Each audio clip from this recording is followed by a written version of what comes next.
Everyone, welcome back to the second lecture for chapter 12. In this lecture, we are going to get a little more specific, and we are going to look at prison problems that exist within the prisons, and then we're going to talk about inmate rights. And yes, inmates do have rights. So those are the two things that we're going to talk about today. So you can I'm hoping you see the screen. So anyway, we are going to talk about prison problems today. So I want you to take a minute and I want you to think about what are some prison problems that you could think of. So think about a prison and think about what kind of problems would exist within that institution. Okay. After you think about that, we're going to go into a few of them and talk about them. So the first thing that we're going to talk about is prison capacity and prison overcrowding. So prisons only have so many beds. They only have so many places where inmates can be. So one of the things that prisons have to deal with is when they have more inmates than they have beds. So in the past, they have tried to push more and more people into one cell, and the courts have said you cannot do that. So now you have issues with prison overpopulation, and what are we going to do and how are we going to fit all of the inmates within that facility? So you have that prison overcrowding that is occurring. So many different things have been proposed. They have had early release programs to allow people out early because of the overcrowding. They've had to come up with different programs and things like that to fit everybody. And it led to a huge boom in the creation and building of prisons. So in the 1990s, early 2000s, we were building many, many prisons. That is sort of reversing now. We're having less people go to prisons based on a lot of the criminal justice reforms. So you're seeing less and less, and now you're actually seeing some prisons that are actually closing. So that is an issue. How many prisons to have, where to have them, things like that.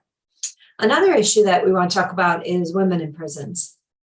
Women in prisons present a different thing. So a lot of things we talked about in the last couple lectures were dealing specifically with male inmates.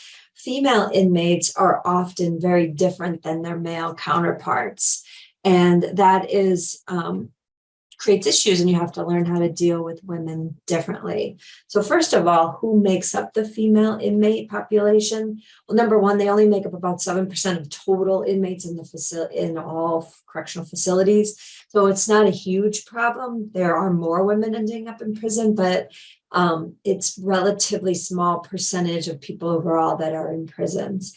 We're generally talking about disproportionate minority women end up in prison. A lot of times they have severe alcohol and drug addictions. So a lot of times the women end up in prison based on these addictions, whether they're committing crimes or stealing or things like that, because of their drug addiction. They're trying to get money to get more drugs. Most women do not do very violent offenses. Most of them are less violent, and they're stealing and fraud and those types of crimes in order to get drugs is mostly what it is. You see a large proportion of women that are in prisons that are suffering from severe physical and mental health issues. Physical because they tend to be the lower income bracket and they haven't had a lot of physical health care over their lives, so they may have more physical problems. And then also obviously mental health. They suffer from a lot of mental health issues. Most are unmarried.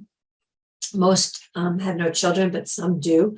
Creates this whole nother problem. What do we do with the children of women that are in facilities? Most have no education. They haven't really gone to school, so you're struggling to have even the basic educational levels. And most of them have been a victim of physical, psychological abuse at some point, sexual abuse at some point in their life. So one of the things that is an issue is if they do have children. So a woman becomes romantically involved with a drug dealer. She and her infant son move into his apartment. The woman eventually becomes addicted to drugs, but continues to take care of her child. A year later, the apartment is raided and the drug dealer and the mother are arrested. What happens to the son? So there's a lot of issues dealing with mothers that are in prison. How do we handle that if there's no family members, if there's nobody there to take care of that child? What happens to that child? Well, it can lead to more need for social services to step in, removing that child, foster care for that child, which creates its own set of problems. So women in prison often present a really unique dilemma when you're dealing with children. Another issue is, what about giving birth in prison? So you get arrested, you're pregnant, and you are going to have the child while you're in prison. So one of the questions is, how secure does that mother have to be while she's giving birth? There are some states that require the woman to remain handcuffed the entire time that she's giving birth. This is often considered a human rights violation. People think it's inhumane. So there's a lot of questioning and discussions about this. What should we do with the women when they're actually giving birth? So as you can see, women present their own unique circumstances. Another issue that prisons often have to deal with is homosexuality. It's interesting because a lot of people that go to prison aren't actually homosexual, but they will engage in homosexual activity while they're in prison in order to have that physical release, to have that hedonistic sort of opportunity that exists. So prisons are constantly battling ways to stop that homosexual activity from occurring within the prison facility. We also have non-consenting sexual activity. A lot of times this is forced on inmates that do not want to participate in this behavior. So you often have issues of prison rape or prison sexual assaults. So they've done a lot of studies on who is most likely to become a victim of these types of assaults. So if you think about it, how would you describe somebody that would most likely become a victim? Well, what they've found is that they're young. They're often a very slight build, so thinner, easier to take control over, right? Physically weak, white, so it tends to be mostly white. First-time offenders is the first time they've ever been in prison, so they're unfamiliar with the ways. Often have more feminine characteristics. People perceive them to have more feminine characteristics, unassertive, unaggressive, shy. They may be very intelligent, but not street smart. So they don't have that street smart savvy to protect themselves. And oftentimes people that are convicted of assaulting juveniles sexually become victims themselves when they're in the facility. So there have been many attempts to try to stop this from occurring. And how do we limit the sexual assaults that are occurring within these facilities? So during the George Bush administration, they passed the Prison Rape Elimination Act. So if you remember all the way back to the beginning of the class, we talked about crime statistics and keeping track of crime statistics. What we weren't really counting was sexual assaults and rapes that were occurring in prisons. This law, when it was passed, requires prisons to report the number of sexual assaults and rapes that are occurring within the facility. And obviously, there's oversight by the federal prison system. And if there's too many, if it's too large of a number, they're going to require remediation. That facility is going to have to come up with policies, procedures in order to reduce the number of sexual assaults at that facility. Talk about that, you also have to talk about AIDS. Now, you could come into the prison system with AIDS, or if you're engaging in homosexual activity, you're probably not practicing safe sex. So the chance of AIDS can be a significant issue within prisons. It's not just AIDS, it's any sort of disease that can spread like that. So hepatitis, things like that are often very, very problematic within facilities. And when you're talking about those things, you have to talk about informed consent. Before they're given medication, do they understand what's wrong and what kind of medications they're taking and what it does? They have to have medical care and treatment. The facilities have to provide that. There's HIPAA violations. So you can't go around, the guards can't, if they know, which they aren't even supposed to know, but the medical people working within the facility can't go around and say that what inmates have what conditions, medical conditions. Inmates still have HIPAA protections. You worry about false positives or telling an inmate that they're positive when they're not, so the facility could get sued.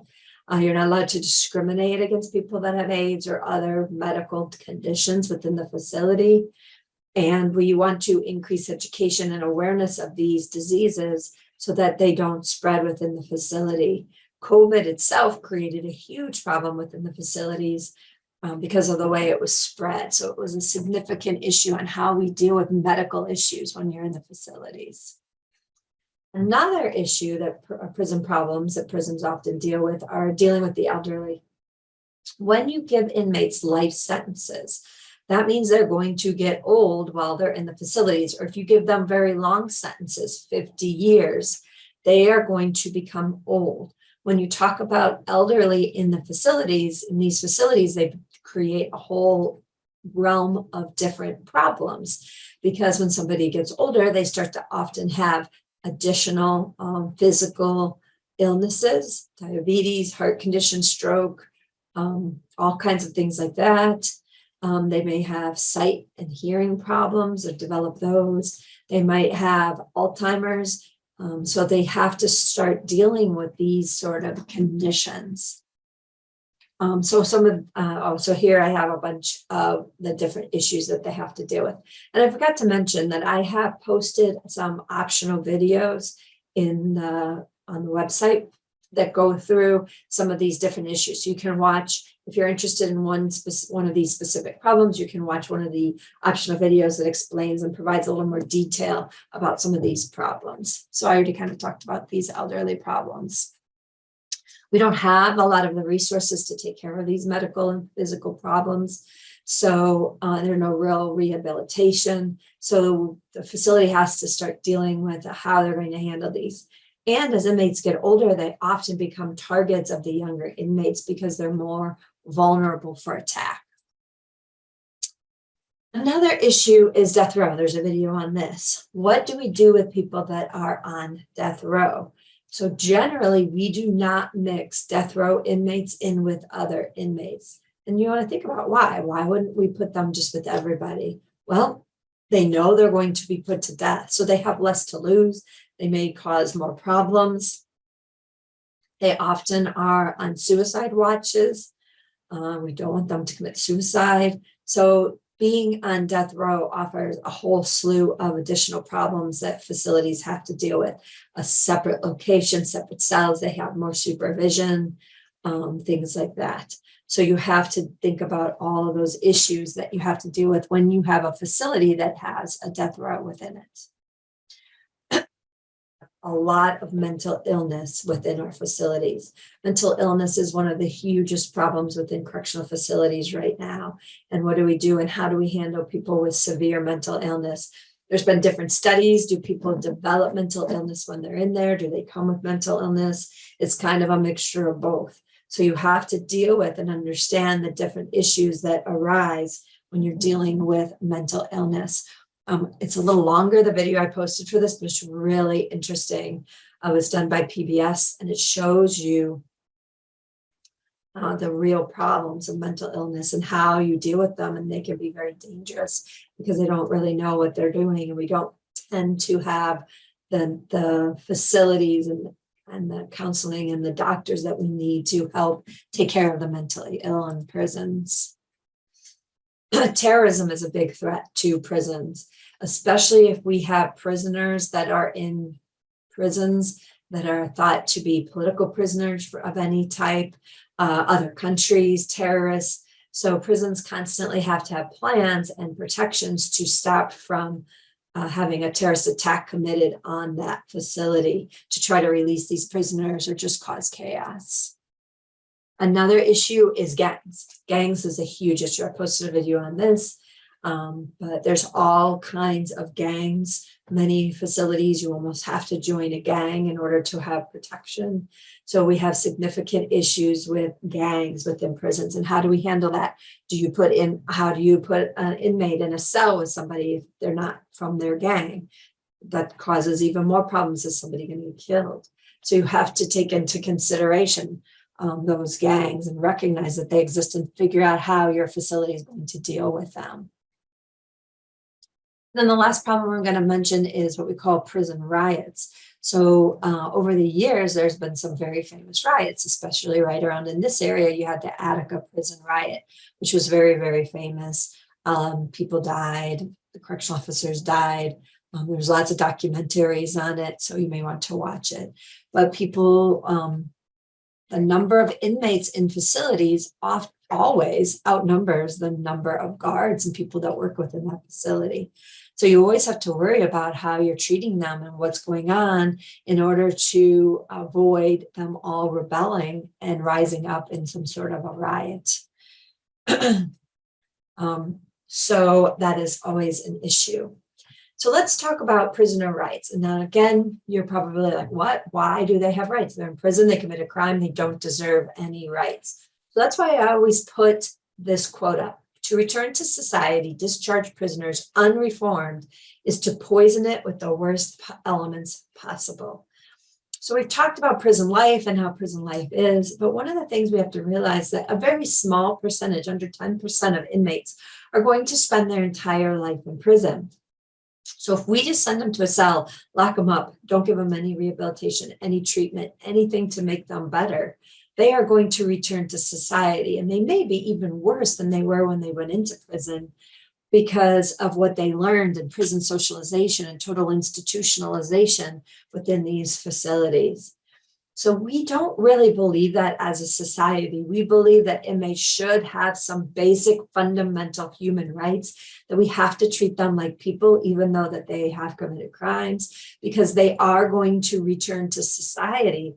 And we need to assure that then when they return to society, they're not going to cause more problems than they did when they were in there. So one of the things that we have to talk about when we talk about prisoner rights is the difference between a convicted offender and an accused offender. In our system, you are not convicted until you have a trial and a jury finds you guilty beyond a reasonable doubt, or you plead guilty, right?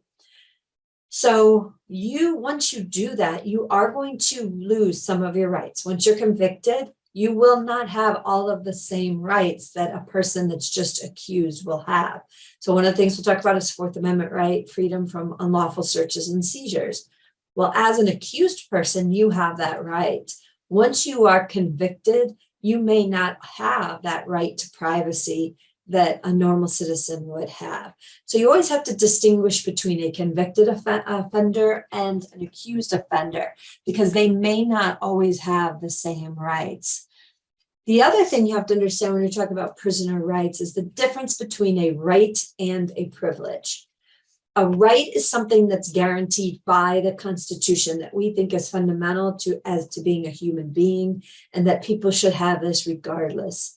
A privilege is just something that the facility themselves have chosen to give you. They have allowed this to happen. It's not a fundamental human right as a person. It's just a rule or right that the facility themselves has said that you are entitled to. Okay. So, I'm trying to think of an example. So you may think back in when you went to high school. You have a fundamental right to education in this country up until a certain age. We require the government to pay for it, and you have that fundamental right.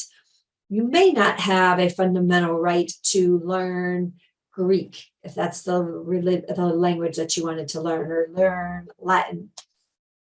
So that would be a privilege. If your school offered those things, that's a privilege, but you don't have a right to learn specific things. So that's the difference between a right and a privilege.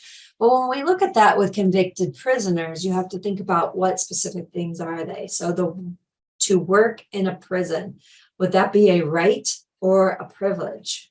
Well, that would just be a privilege. You don't have the right to do those things in prison. So that is a privilege if your facility allows you to work, to have 3 meals to eat. That is a right.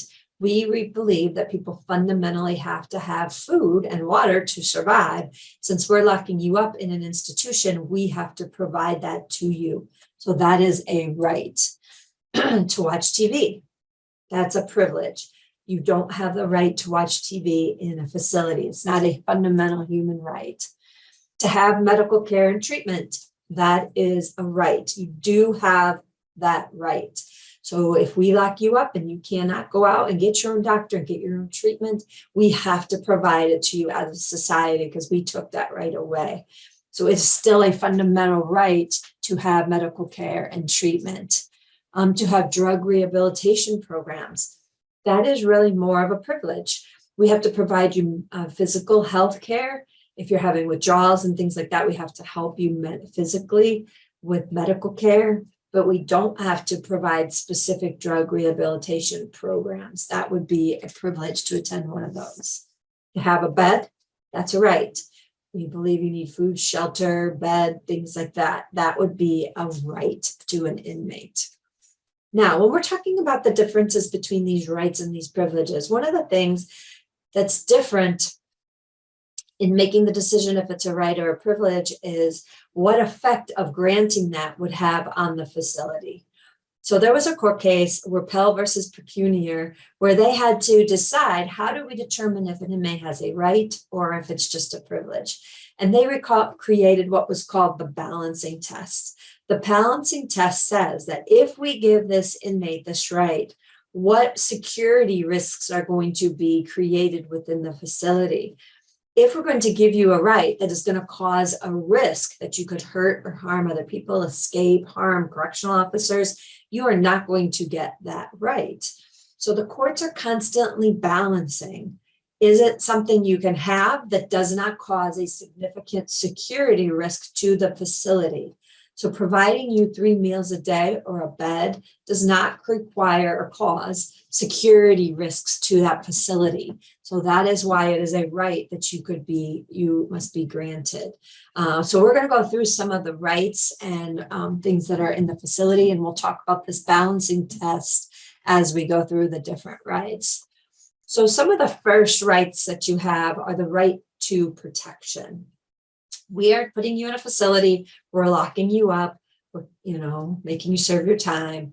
So by doing that, the government is having to assume certain responsibility for you, since we are taking the ability for you to do that on your own away from you by putting you in a prison. So that means we have to provide you with food. We have to provide you with water. We have to provide you with shelter. We can't just throw you in a field surrounded by a 20-foot fence and just make you stay out there. We have to provide you with those basic foods, waters, and shelters. We also have to prevent foreseeable attacks. If we know that an inmate is going to be attacked, we have to stop that attack. We need to protect the inmates that are within the facility. They have a fundamental right to not be attacked while they're in the facility. Now, they can't stop all attacks. Sometimes these are going to occur and the guards don't know and can't stop it. But if for some reason the facility knows or the guards know that this attack could be occurring, then they must stop it. Another fundamental right that you have is the right against suicide. So if we have any indication that the inmate is going to take their life, is contemplating suicide, they have a fundamental right to be stopped. So you cannot allow inmates to commit suicide. That's a fundamental right. So those are some of the rights to protection that we grant inmates within the facility. Now, when you're talking about this right to protect, so then you have to think about, well, what if they allow me to get attacked? Or what if I do get attacked sexually or physically within the facility? What can I do? Well, you can sue, but it's a really high level to sue. So in order for the officers on the facility to be liable to have to pay you money because you were attacked, you have to show that the inmate knew that that the correctional officers knew that that inmate was going to be attacked, and they disregarded those risks. They just sat back and allowed it to happen. When you think about proving that in court, it's a really hard thing to prove that they actually knew and that they didn't do anything to stop it. So you can sue for those reasons, but it's a very hard standard to reach.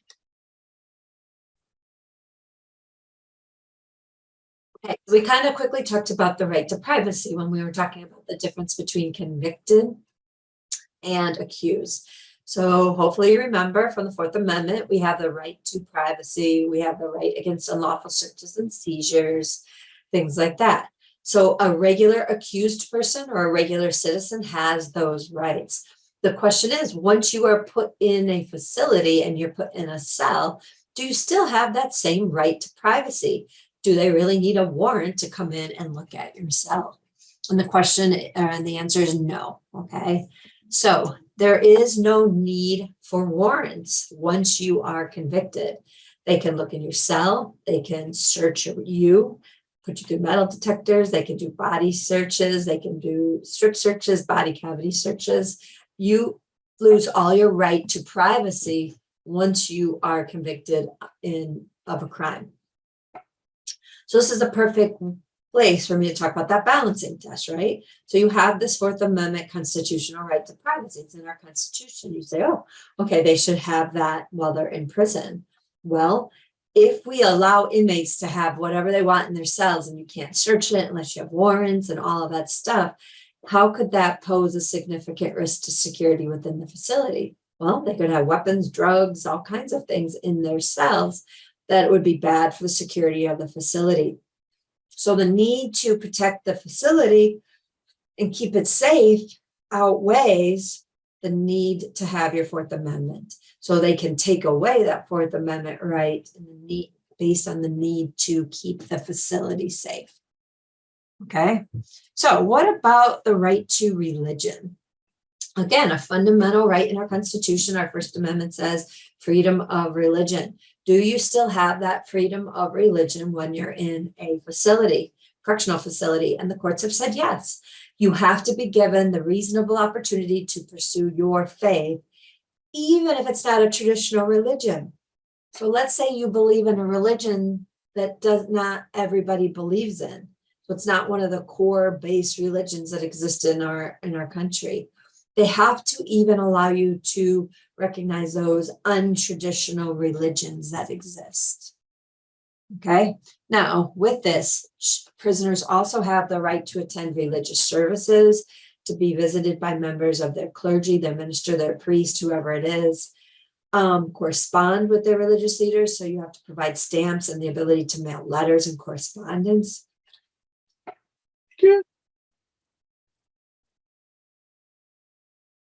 Today. You have to have the right to have dietary restrictions. So if your religion doesn't allow you to eat certain things or your food must be prepared in a certain manner, the facilities have to honor those if those are religious beliefs.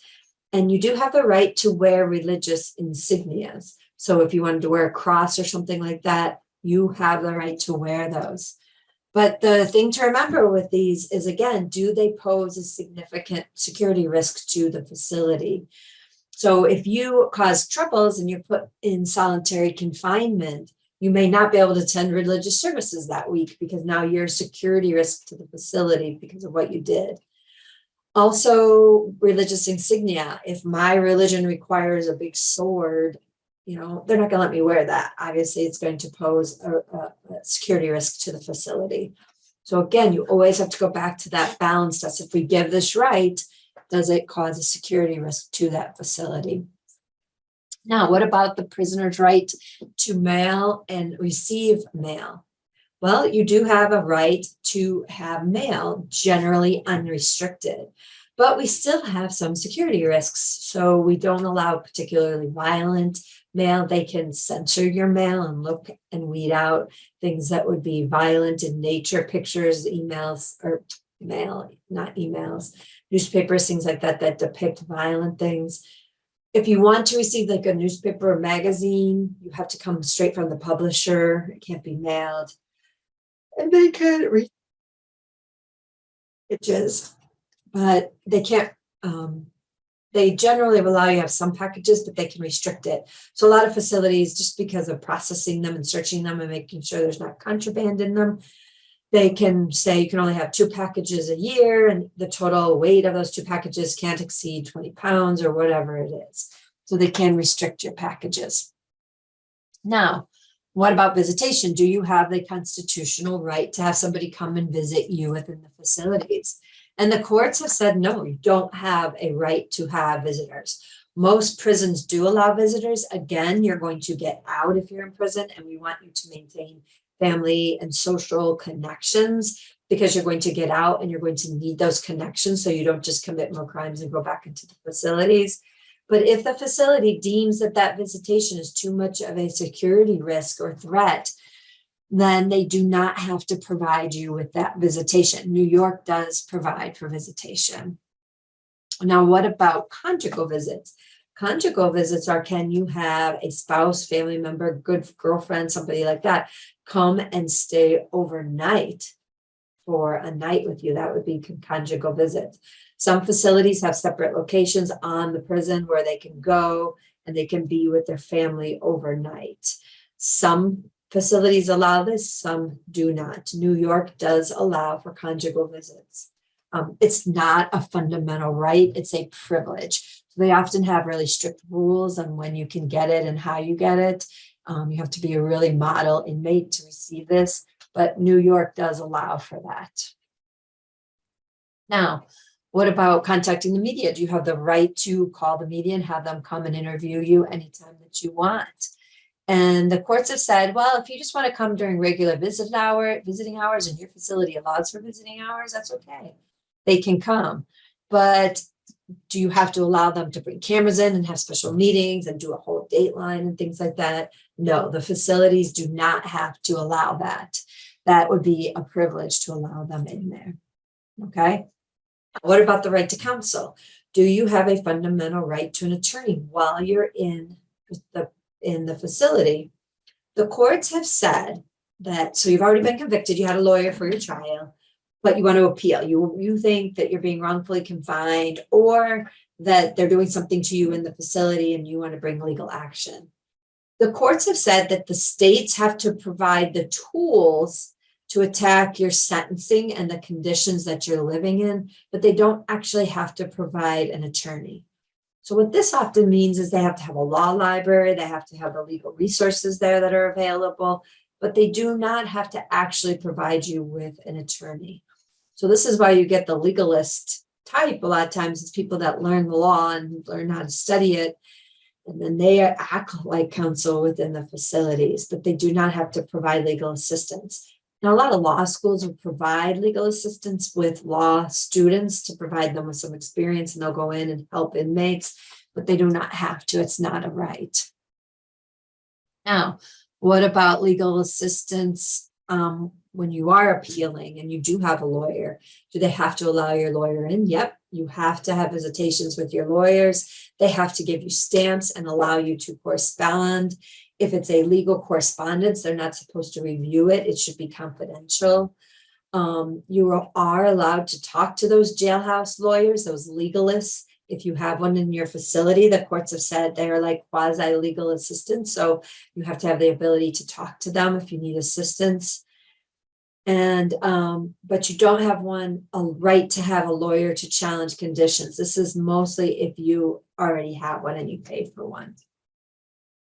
Okay, medical care and treatment.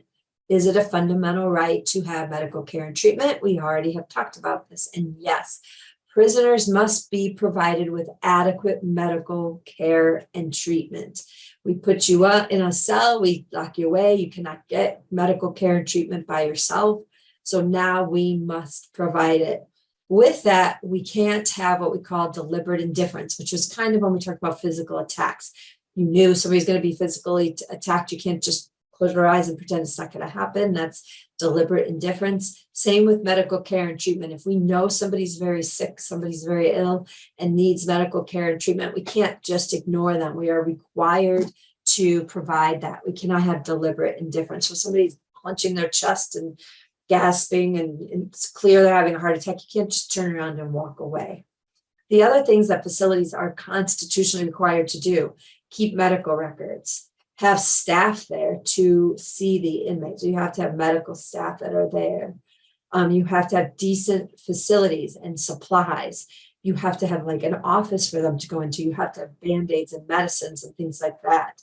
You can't not provide those things. And you need, obviously, the personnel, like I said, people that are willing to work there within the facility. Now, can you force an inmate to take medicine against their will? Nope, you can't do that. Okay. But if you go to court, you may be able to. So in general, you just can't force inmates to take medication. But if you find that they have severe mental illness, and this is the only thing that can keep them from causing a significant security risk in the facility, you have to go to court and you have to have a judge order it after hearing. So that's why it says yes with special proceedings, because it has to be done and ordered by a judge. Now, what about if you commit more offenses, violations while you're in the facility? Can they punish you for those? And the answer is yes. The facilities can provide for punishments for inmates that violate their procedures and policies. But what has to happen before that? They have to have certain due process protections.